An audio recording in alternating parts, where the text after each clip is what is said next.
first time, perhaps, in American fiction, crime fiction, I'll use that term, mystery fiction, has finally come to be recognized as literature. And unfortunately, it's often been categorized in not the best way, in a demeaning fashion, and not taken seriously. My own feeling is that what we call the crime novel of today has replaced the sociological novel of the 1930s and 40s. You really know a society not so much by its heroes, but by its anti-heroes. You only know a society by through its most humble members. That's my feeling. You can get, if you got all the people who make up the wealthiest members of our society, they are less than 1% of our population. They're the people who hold our highest offices as a rule, but they're not really indicative of ordinary people. That's interesting. So like the Robichaux's and like say the Spencers and all those characters of today are kind of like the Studlanigans of.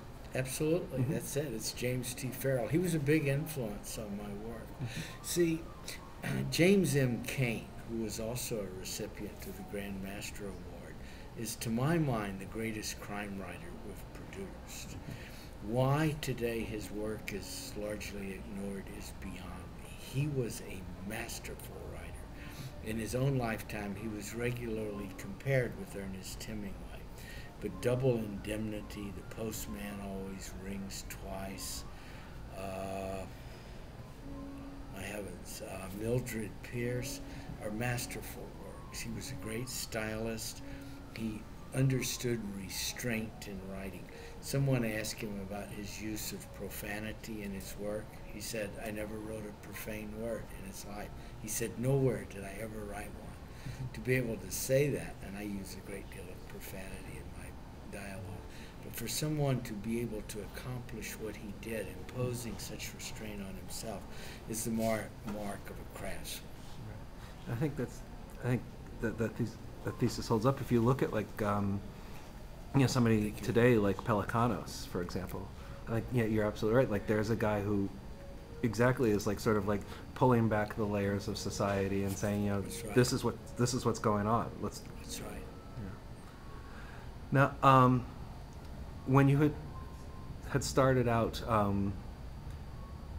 when did you sort of realize that you had found a character that was going to stay with you for the course of several different stories? It was through Charles Willeford, the crime novelist. He and I were good friends for about 20 years, up until his death.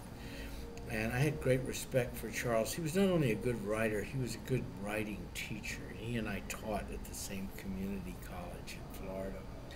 And after I had left there, I had written 2 chapters of The Neon Rain, and I sent them to Charles. He wrote me back. He made a couple of suggestions. He said I was telegraphing too much. I remember he told me that.